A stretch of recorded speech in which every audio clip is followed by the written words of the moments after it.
नमस्कार, आप देख रहे हैं श्रेय टीवी, देश हित की बात। मैं हूं आपके साथ साक्षी। जबलपुर में भगवान परशुराम जन्मोत्सव को लेकर उत्साह का माहौल है। ब्राह्मण एकता मंच और भगवान परशुराम वंशज के संयुक्त तत्वावधान में इस वर्ष भी एक विशाल शोभा यात्रा का आयोजन किया जा रहा है।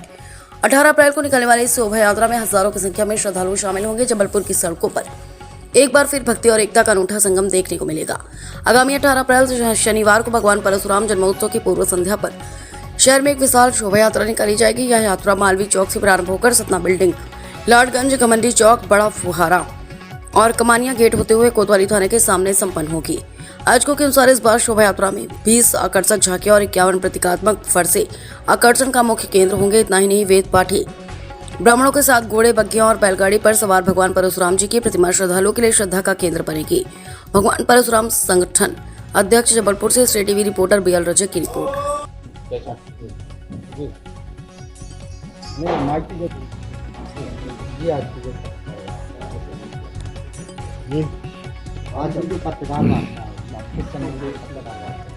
देखिए, भगवान परशुराम प्रकटोत्सव की पूर्व संध्या पर ब्राह्मण एकता मंच, भगवान परशुराम वंशज और शहर के सभी ब्राह्मण संगठनों द्वारा जो अब सब एकत्रित हो गए हैं, पहले सब अलग अलग निकालते थे, हम एक बड़ी भगवान जी की शोभा यात्रा का आयोजन कर रहे हैं। आयोजन का प्रमुख उद्देश्य क्या है? उद्देश्य ये है कि आज के इस परिप्रेक्ष्य में निश्चित रूप से ब्राह्मणों को एकत्रित होना पड़ेगा। जो परिस्थितियां निर्मित हो रही हैं और अपने आप की स्थिति पाने के लिए निश्चित रूप से आप जब तक संगठित नहीं होंगे, आपका कुछ होने वाला नहीं। अभी आपने 2-3 मामले देखे और लेटेस्ट में कुछ दिन पहले यूजीसी का मामला देखा। हमारा उद्देश्य ये है कि जब सारे हिंदुस्तान को आप बांट रहे हो, अलग अलग वर्गों में कर रहे हो, तो हम एकत्रित क्यों ना हो। निश्चित रूप से ब्राह्मण एकत्रित होगा, इस देश का बहुत भला होगा। हम अपने अकेला भला नहीं चाहते, तो हमारा प्रमुख उद्देश्य ये है कि अब ब्राह्मणों को एकत्रित होना चाहिए और ये चीज़ अब बहुत समय से हो रही है। अब विभिन्न संगठन अलग अलग जो यात्राएं निकालते थे, वो उनने उसी दिन निकालने का जो प्रण था वो खत्म किया। अब सब हमारे साथ एक दिन पूर्व जो भगवान प्रकटोत्सव की जो संध्या होती है उसमें एकत्रित हो रहे हैं। इसका स्वरूप आप देख रहे हैं और निश्चित रूप से आने वाले समय में, ऐसा मैं मान रहा हूँ, इसका स्वरूप और बृहत होगा। और यह शोभा यात्रा केवल जबलपुर शहर नहीं, मध्य प्रदेश के लिए मिसाल है।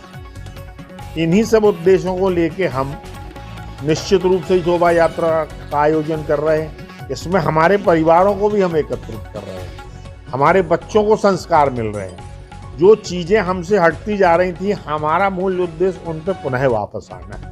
आज के युग में बहुत कम आपको संयुक्त परिवार देखने मिल रहे हैं, इसलिए हम विघटित हो रहे हैं। हम अपनी जो व्यवस्थाएं हैं, जो हम अपने संस्कृति उसको भूल रहे हैं, इसको भी हमें वापस लाना है और उसके लिए निश्चित रूप से आपका एकत्रीकरण आवश्यक है। कहाँ से कहाँ तक जाएगी शोभा यात्रा मालवीय चौक से प्रारंभ होकर सुपर मार्केट, लाडगंज, बड़ा फुहारा, कमानिया, लाडगंज होते हुए इसका समापन जो है वो कोतवाली थाने के सामने किया जाएगा और समापन स्थल पर सभी के भोग भंडारे की व्यवस्था भी की जाएगी। देखते हुए उसका रूप बदला गया है और मालवीय चौक से निकलकर कोतवाली थाने, पहले कुछ इससे दूर रहा करते थे, सारे संगठन, अधिकांश लोग इस यात्रा में शामिल होते हैं। बल्कि पिछली बार धर्मेंद्र से एक रैली निकाली थी ब्राह्मण चेतना, उन्होंने भी इस बार उसको इस रैली में शामिल होंगे और आकर्षण बढ़ा है। इस रैली में सभी आयु के हमारे ब्राह्मण वर्ग के सब शामिल होते हैं और भगवान परशुराम जी की जय बंदेज समाज को एक जोड़ने का इसमें पंडित जी जैसे हेलो। आज भी यह ब्राह्मण एकता मंच के तत्वावधान में इस पृथ्वी भूमंडल पर होता है। तो 24 अवतारों के अंतर्गत 16 परशुराम जी का हम सब ब्राह्मणों के लिए जो उस समय बड़े उत्पाद मचते थे, और जैसे ही पूरा देश प्रांत नगर स्तब्ध हो गया, और उसी प्रणाली पद्धति को लेकर के आज भी हर वर्ष का बहुत व्यापक रूप में नगर में, देश में ग्रामीण श्रद्धा भक्ति भावना से उनका पूजन अर्चन करते हैं।